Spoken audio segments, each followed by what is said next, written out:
Assalamualaikum warahmatullahi wabarakatuh.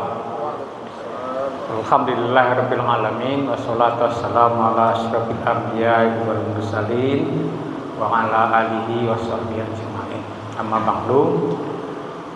Bapak-bapak dan ibu-ibu jemaah suhur rahimakumullah, pada kesempatan ceramah suhur kita pada siang hari ini kita akan berbicara tentang merasa beruntung tapi merugi.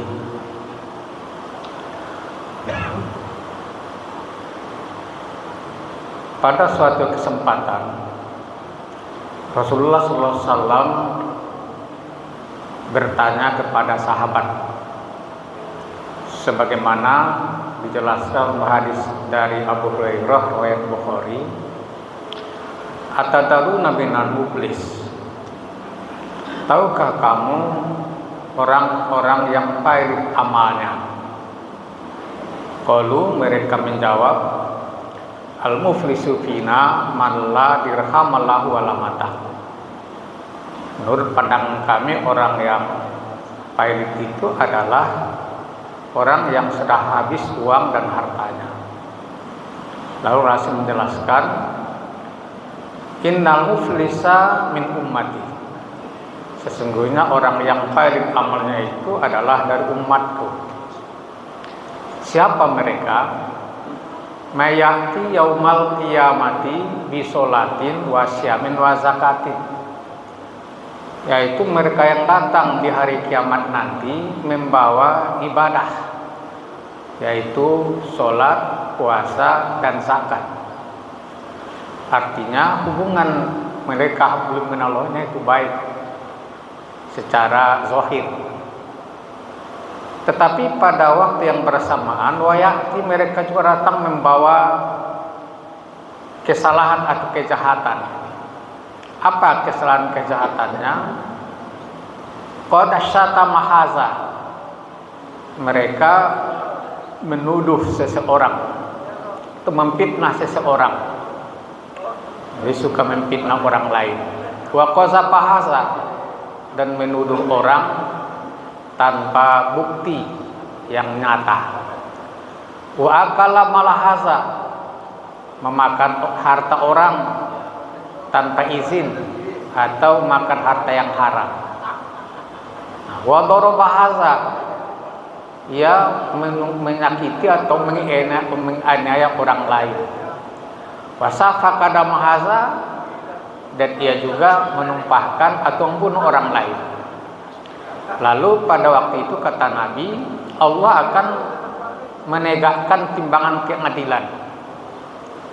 Fayuqta haza min hasanatihi, maka diambillah nilai-nilai ibadah dari sholatnya, dari puasanya, dari zakatnya, lalu diberikan kepada mereka yang difitnahnya, yang dituduhnya, yang diambilnya hartanya, yang dianiaya, disakitinya, dirugikannya, atau yang ditumpahkan darahnya.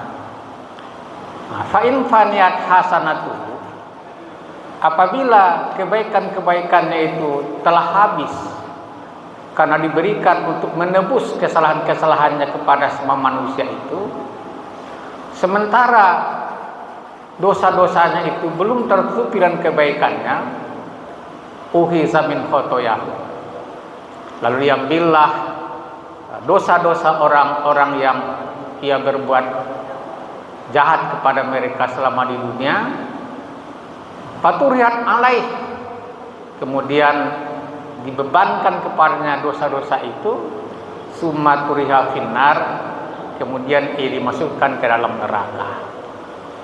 Kata Nabi, inilah sesungguhnya orang-orang yang pahit, orang yang di dunia merasa beruntung tapi sebenarnya dia merugi. Jadi hubungan dengan Allah tidak berbanding lurus dengan perilakunya kepada manusia,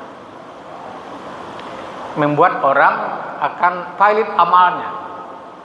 Nah, sekarang hal inilah yang bukan saja kurang diperhatikan, malah orang terkesan senang melakukannya, senang memfitnah, senang menuduh yang bukan-bukan, menyebar berita hoax, menganiaya orang, menzalimi orang, merugikan orang. Seakan-akan ia menikmati, ia merasa beruntung dengan kelakuan-kelakuan itu. Sesungguhnya perbuatan seperti itu adalah menyebabkan ia kelak mengenai pailit amal. Oleh karena itu kata Rasulullah di hadis lain, mangkanat lahu muslimatun li akhihi, barang siapa yang melakukan perbuatan aniaya kepada saudaranya, min irdihi au min syai', apakah itu menyangkut diri saudaranya itu atau sesuatu yang dimilikinya. Kalau ada yang seperti kata Nabi, falyatalalu minhul yaum, maka hendaklah ia minta dihalalkan, menyelesaikannya. Kalau bersalah minta maaf, kalau memelihara orang kembalikan itu, kalau hendak minta kerelaannya. Sebelum datang masanya, tidak berguna dinar, tidak berguna dirham, tidak laku lagi rupiah, tidak laku dolar. Kapan itu masanya? Itu dilakukan selagi masih hidup. Kalau ajal telah datang, maka peraturan lain lagi. Kalau itu dilakukannya waktu hidup di dunia, kata Nabi, maka jika ia memiliki kebaikan, kebaikannya itulah akan membayar kezalimannya itu. Dan kalau ia tidak punya kebaikan, sementara berbuat zalim di dunia kepada manusia, maka kelak kesalahan atau dosa orang-orang yang dizaliminya akan dibebankan kepadanya. Sungguh ini harus menjadi pelajaran bagi kita bersama-sama. Kalau kita lihat di dalam kehidupan sehari-hari, ini diabaikan orang. Mencuri sekarang sangat memprihatinkan kita. Yang dicuri bukan saja harta, bukan lagi uang, tapi suara pun dicuri orang sekarang. Dengan berbagai alasan. Kejahatan-kejahatan kemanusiaan dilakukan orang. Mengapa terjadi? Ia lupa bahwa kalaupun dia memperoleh keuntungan daripada perilaku seperti itu, tapi sebenarnya ia adalah merugi. Merugi dia. Bisa saja di dunia atau dalam waktu yang singkat, katakanlah 1 tahun atau 5 tahun, yang menikmati daripada itu, tapi kelak kejahatan-kejahatan, kezalimannya kepada semua manusia itu akan dibayar tunai kembali. Dengan apa? Dengan amal-amal kebaikannya. Kalau amal kebaikannya tidak cukup atau tidak ada lagi, maka kejahatan atau dosa orang-orang yang pernah dianiaya itu dibebankan kepadanya. Benar kata Nabi, akhirnya tempatnya di neraka. Kaum muslimin jamaah zuhur yang berbahagia, maka bagi kita orang-orang mengharapkan rahmat Allah, mengharapkan ampunan Allah, mengharapkan keselamatan kebahagiaan di hari akhirat kelak, maka kita harus perhatikan itu. Jangan sampai amal-amal yang kita lakukan, sholat kita, puasa kita, zakat kita, haji kita, sedekah kita, infak kita, hanya kelak berfungsi, hanya menebus kejahatan-kejahatan yang mungkin kita lakukan kepada semua manusia itu.